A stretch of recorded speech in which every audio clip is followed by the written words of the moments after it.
Ekspektasi offside pecinta timnas Indonesia. Semenjak kepelatihan Sintayong, perkembangan sepak bola Indonesia semakin pesat. Bahkan penggemar sepak bola seluruh Indonesia menaruh harapan agar timnas Indonesia mampu tembus ke putaran final Piala Dunia. Peluang pun masih terbuka lebar. Dalam perjalanan Sintayong bersama timnas Garuda untuk menuju Piala Dunia, awal pelatihan Sintayong harus dihadapi dengan kualitas pemain-pemain Indonesia yang sangat minim performanya. Alhasil dalam kompetisi resmi pertamanya Sintayong hanya mampu menjadi finalis AFF Cup 2020 dan hanya menjadi runner-up setelah kalah dari Thailand.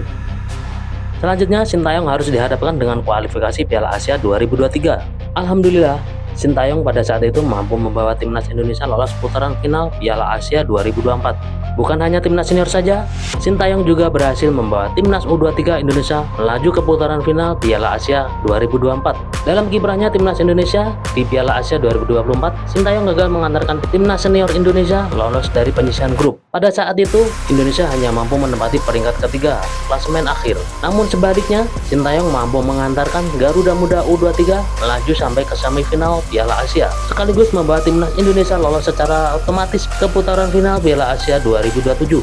Tak berhenti sampai di situ, selanjutnya Sintayong masih berkesempatan membawa timnas Indonesia untuk melaju ke putaran final Piala Dunia. Peluang pun masih terbuka lebar jika saja Sintayong nanti mampu meraih hasil maksimal di 4 laga sisa. Dipastikan timnas Indonesia dapat lolos secara langsung ke putaran final Piala Dunia 2026.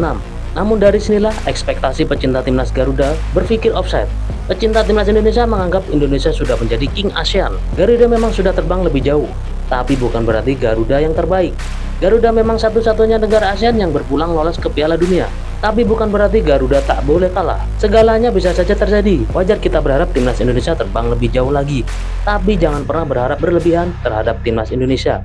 Karena ketika timnas Indonesia mengalami kekalahan, ujung-ujungnya kalian hanya membuat gaduh saja. Seperti halnya AFF yang tiba-tiba datang di saat Indonesia sedang fokus-fokusnya untuk lolos putaran final Piala Dunia. Seolah hanya mengganggu konsentrasi saja. Jangan hanya karena Indonesia gagal di Piala AFF, Sintayong selalu disalahkan. Rasanya nggak sebanding misi yang dibawa Sintayong dengan misi pemuja Piala AFF. Karena timnas utama Indonesia saja masih belum sempurna. Timnas Indonesia masih butuh pembenahan agar menjadi tim yang solid. Apalagi timnas U22 yang dibuat dalam waktu dadakan. Biarkan orang-orang yang berkompeten melakukan tugasnya untuk mewujudkan mimpi Indonesia berlaga di Piala Dunia 2026.